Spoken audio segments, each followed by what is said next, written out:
Hey everybody, Kevin Weiss from bodyperformance.net, brought to you by Riptone Fitness Products. And today I want to talk about one of the most basic exercises that you can do, but also one of the most effective, and that's the deadlift. Now, this exercise, a lot of people would assume it's very dangerous, which it can be if it's done wrong, but when it is dangerous is not necessarily the exercise itself, but it has to be done in a certain sequence. The muscles have to be activated in a certain sequence, and that is almost always done incorrectly, especially by people that are newer, but I often see it with people that have been doing it for a long time that are using the muscles in the wrong sequence too. And this isn't an exercise that is for advanced athletes or for powerlifters only or for bodybuilders only.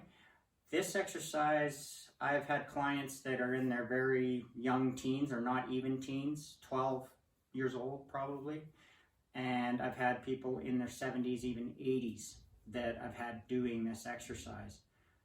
And even some of the people, when they initially come, they say, oh, I can't do deadlifts, it hurts my back and whatever. And I've always found that the issue wasn't with the exercise, the issue was with the performance of the exercise. And once we had changed it and brought it around to where they were activating the muscles in the right sequence, all of a sudden the back pain goes away because the back is no longer your prime mover. So let's get right into it to make sure that people are setting up the exercise right. We're going to do it in 3 different steps. If you're not doing these 3 steps in the right order, I would not recommend you do deadlifts, period, because then you are doing a dangerous movement and you're putting load onto muscles that shouldn't be loaded at specific times. So when we're looking at the deadlift, we want to start from the ground first, because obviously you're standing on the ground and that's your first contact of the ground or with your feet. That's what gets the bar actually moving off the ground. A lot of people think, oh, my contact is my hands on the bar, so I need to lift. So what they're doing here is they're activating their lower back as the very first thing and as the prime mover. Your back is not a prime mover in the deadlift. Everyone thinks that it is. It absolutely is not. Your back acts as a stabilizer. So what I mean by that is your back needs to get rigid and flat. It doesn't need to be upright. It needs to be flat. So this is still a flat back. This is a flat back as well, but it's not possible to get into that position and lift properly. So the back's job is to maintain that long, stable surface. Beyond that, it doesn't do any actual lifting itself. It's a secondary type movement. The main thing that works off of the ground is your quads. So when you set up to the deadlift in the proper position here, this very slight angle forward, that's the first thing that has to change. That has to become vertical, and that's done by pushing with the quads. It's not here. You don't stand with it. My back angle actually stays very similar until I get to my knees where my shins become vertical. So that's the first movement that happens. Without that being your first movement, you're not activating the muscles in the correct sequence, and you're going to put stress on your lower back or somewhere else that shouldn't have stress at that time, and that's when you're going to hurt yourself. So I'm going to give a real quick drill that I do with people to make sure that they're activating those quads right off of the ground. So this is a simple thing. I just take a simple band, I hook it around something like this, and I put it directly behind my knees. And then I get people to assume what their start position would be. Very slight angle forward here, 45-degree angle here, because you're not squatting your deadlifts, you're deadlifting.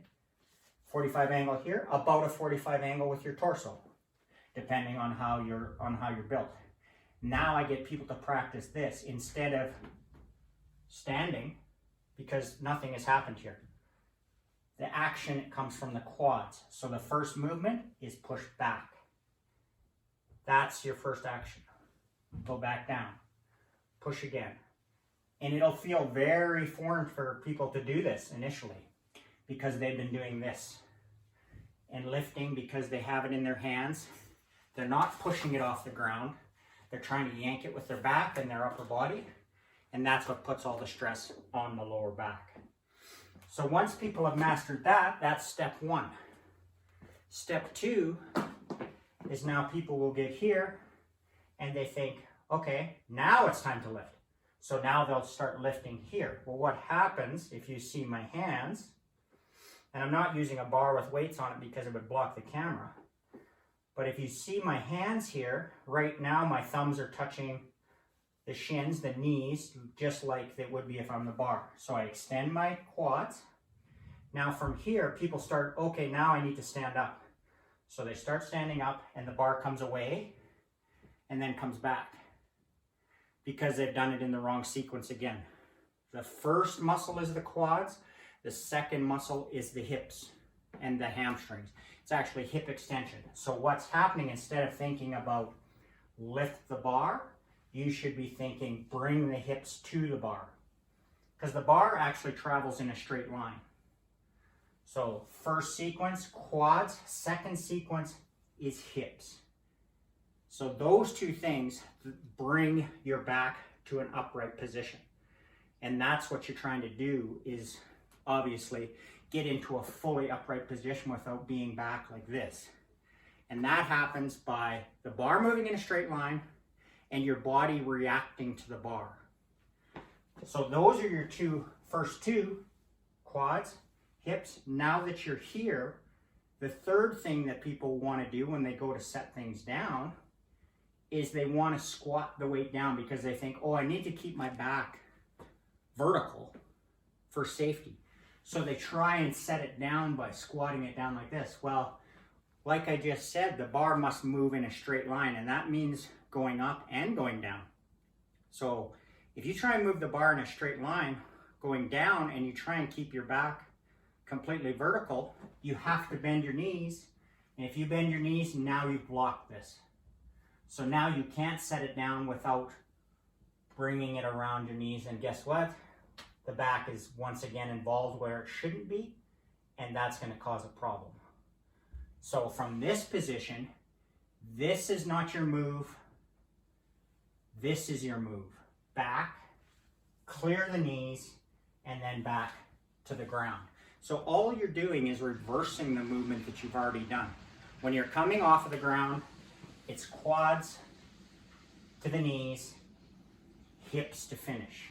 On the way down, hips to the knees, quads to finish. And that's a very simple way to look at the deadlift and how it needs to be done safely. If you're not using the muscles in that sequence, you're putting stress where it doesn't need to be, and you're making the exercise dangerous, and you shouldn't be doing it at all if you're not doing it in the proper sequence. So I hope these quick tips help you out. I'm Kevin Weiss from bodyperformance.net, brought to you by Riptone Fitness Products. I'll talk to you again real soon.